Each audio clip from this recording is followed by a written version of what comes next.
पूर्णिया के माननीय सांसद श्री राजेश रंजन उर्फ पप्पू यादव जी आज सिवान में जहरीली शराब कांड के पीड़ित परिजनों से मुलाकात की। यह एक हृदय विदारक क्षण था, जहां उन्होंने एक एक कर सभी मृतकों के परिजनों से घटना की जानकारी ली।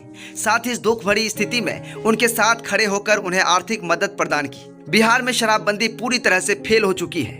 नीतीश कुमार जी को तमिलनाडु और केरल की तर्ज पर बिहार में शराबबंदी कानून को फिर से सख्ती से लागू करना चाहिए। वर्तमान सरकार की नीतियों में गंभीर खामियां हैं, जिसके चलते शराब माफियाओं का बोलबाला है और निर्दोष लोगों को जहरीली शराब के शिकार होने पड़ रहे हैं। यह बेहद शर्मनाक है कि शराब माफियाओं को संरक्षण मिल रहा है और प्रशासनिक व्यवस्था पूरी तरह से चरमरा गई है। अगर सरकार ने शराबबंदी के मुद्दे पर जल्द ध्यान नहीं दिया तो प्रदेश की स्थिति और भी बदतर हो जाएगी। शराबबंदी कानून जरूरी है, लेकिन जिस तरह से बिहार में लगातार जहरीली शराब से लोगों की जान जा रही है, यह सरकार और सिस्टम की विफलता को दिखाता है। तमिलनाडु और केरल में शराबबंदी को लेकर जिस तरह के सख्त कानून है, वैसे ही बिहार में भी शराबबंदी कानून में संशोधन करके इसे सख्ती से लागू किया जाना चाहिए। माननीय सांसद महोदय ने कहा कि हम वादा करते हैं जिस दिन हमारी सरकार आएगी, हम जहरीली शराब बनाने वाले शराब माफियाओं के खिलाफ सख्त कानून बनाएंगे। हम यह भी सुनिश्चित करेंगे कि किसी भी शराब माफिया को राजनीतिक संरक्षण न मिले और उन्हें टिकट भी न दिया जाएगा। बिहार के लोगों की सुरक्षा और उनके जीवन की रक्षा हमारी पहली प्राथमिकता है और इसके लिए हम हर संभव कदम उठाएंगे। SGL न्यूज इंडिया के लिए मोहम्मद आसिफ की खास रिपोर्ट।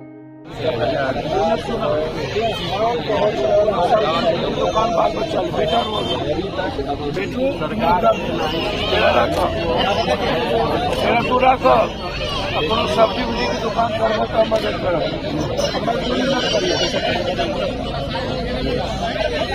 जिस तरीके से सवाल दारू खुल भी जाएगा, मैं मान लिया, क्या नहीं खुलेगा, या जिद पर जो भी हो, पॉलिसी भले पॉलिसी समय समय पर चेंज होने के लिए बनती है। जब कोई पॉलिसी अक्सर सही तरीके से लागू नहीं होता तो फिर नई पॉलिसी आती है। सरकार को इतने लंबे समय से बिहार में 4 घाटे हैं। पहला घाटा है कि सरकार की रेवेन्यू, दूसरा घाटा है कि लगातार लोग मर रहे हैं, तीसरा घाटा है कि सब लोग महंगे दाम पर शराब ले रहे हैं, चौथा घाटा है कि शराब का पैसा माफिया नेता और पदाधिकारी के घर जा रहा है, पांचवा घाटा है कि जब देश भर में शराब चलता है तो हमारा सारा पैसा दूसरे स्टेट में जा रहा है, हमारे स्टेट को नहीं लग रहा। तो क्या पॉलिसी कोई चीज चेंज होगी या नहीं? और मेरा सवाल ये है कि इतने दिनों में इतने लोग मरे, तो इसमें जो मरे पीने वाले को आप कह देते हैं भले पिया, कौन नहीं पीता है ये सरकार बताए। कौन? क्या सरकार के मंत्री, विपक्ष का MLA MP, विपक्ष क्या नहीं सब शराब पीते हैं?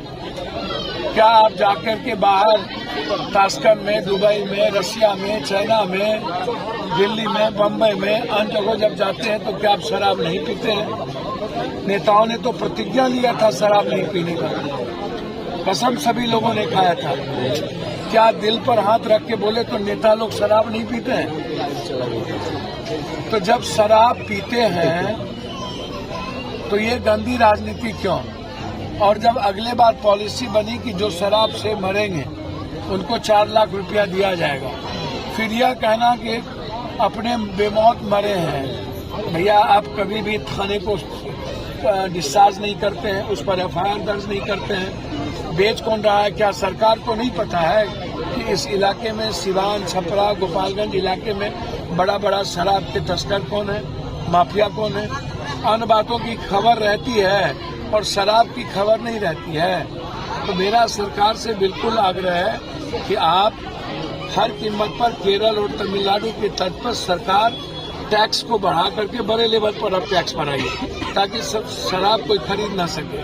और किसी भी कीमत पर 30 साल 35 साल के नीचे के यूथ को आप दुकान पर शराब नहीं दीजिए, किसी भी कीमत पर। और शराब कोशिश करिए कि शराब होटल में, जो 5 स्टार, 3 स्टार, 4 स्टार होटल है, और जिले में प्रखंड वाइज आप एक कर दीजिए। मेरा जो आग्रह है, जो मैं देश को समझता हूँ, जब सभी जगह लीकर बन रहा है और सभी जगह लीकर चल रहा है, एक ही देश में आप अच्छा काम है, शराब नहीं पीना चाहिए, मैं कामों को गलत नहीं मानता हूँ, सही काम है कि शराब नहीं पीना चाहिए, लेकिन किसी भी चीजों को आप ब्रेक करते हैं तो नया रास्ता लेता है। बांध बांध दिए तो बाढ़ पाता है, बांध नहीं रहती, अन कंट्री में बांध नहीं है तो बाढ़ नहीं आती है।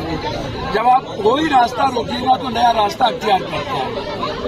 और अंतिम सवाल मेरा पूरे नेताओं से जो बकबक ज्यादा करते हैं कि हम शराब खोल देंगे, रेवेन्यू यहाँ से आ जाएगा, ऐसा करेंगे, हम पहले जानना चाहते हैं कि जहरीली शराब के लिए पॉलिसी क्या होगी।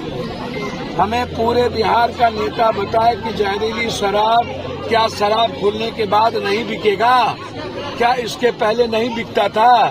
क्या जब शराब की रेवेन्यू इतनी हो गई थी तब क्या जहरीली शराब पी करके लोग नहीं मरते थे?